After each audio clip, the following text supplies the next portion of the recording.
isegi hakka.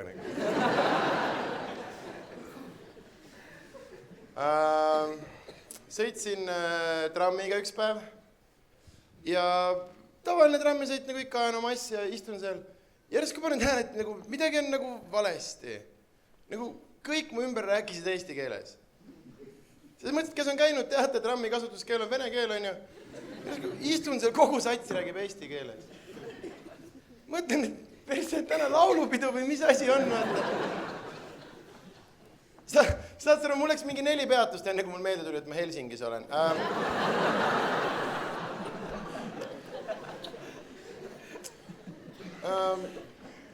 Ma sain hiljuti aru, et mõista elu Eestis sa pead siin nagu paar hooaega elama, nüüd aasta aegu nägema. Et kui keegi on 2 nädalat vaatab Tallinna vanalinna, ta ei saa mitte sittagi aru. Ja kuidas ma seda mõistsin, oli see olukord, et see oli umbes 1,5 kuud tagasi, kui esimest korda selline soe sügisilm, vaata ära läks esimest korda 5 kraadi oli. Ja sa tundsid kohe tänaval ära, kes on nagu põliseestlane, sest me olime kõik täpselt ühtemoodi, siis mine pers. Tule hakkabki pihta täitsa putsis. Valitsus ka. Ja see on nagu jumala loogiline, sest me teame, mis tulemas on, vaata. Ja mul oli samal ajal, mul oli üks Austraalia sõbranna külas, ta oli 2 nädalat siin, täpselt see päev sattus, siis ta nägi meid väljast, ta ei saanud aru, küsis, et ma ei saa aru, et miks te kõik nii pahased olete, et see on ju 5 kraadi, et väga mõnus ja värske on ju. Mis see nüüd on küll, aga kohe läheb 30 kraadi värskemaks. Aga kuigi mulle meeldib nagu Eesti elu üle nalja teha, siis tegelikult mulle jõhkralt meeldib Eestis elada, sest minu arust Eesti elu pakub perfektseid hetki. Hetki, mille kohta mina ütlen Isamaa hetked. Võib-olla mõnel on sama asi, vaata, näiteks meil on täiesti puutumata loodust, vaata. Sa võid leida täiesti üksiku eraldatud rabajärve, vesi paistab läbi, kuradi angerjas möllab minna, päike paistab, supled seal mõtled, et Isamaa.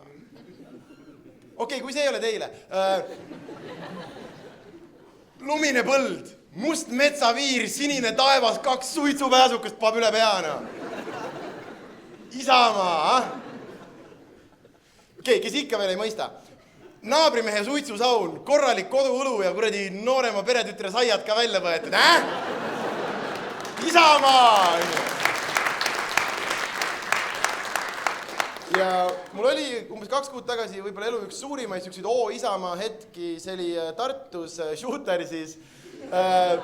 Kes ei tea, Shooters on üks selline väga kole joomakoht. Igal juhul, ma tulin sealt ära 4:30 ajal, üks sõber jäi sinna, tegi shotte, pani kokteile, tantsis elu parim pidu, on ju. See oli 4:30 ajal, 10 ajal hommikul näen tüüpilist autorooli. Saime kokku, nagu küsisin, et kallis sõber, et sa saad küll päris ruttu kaineks, on ju. Sul päris kaine pole ka tegelikult.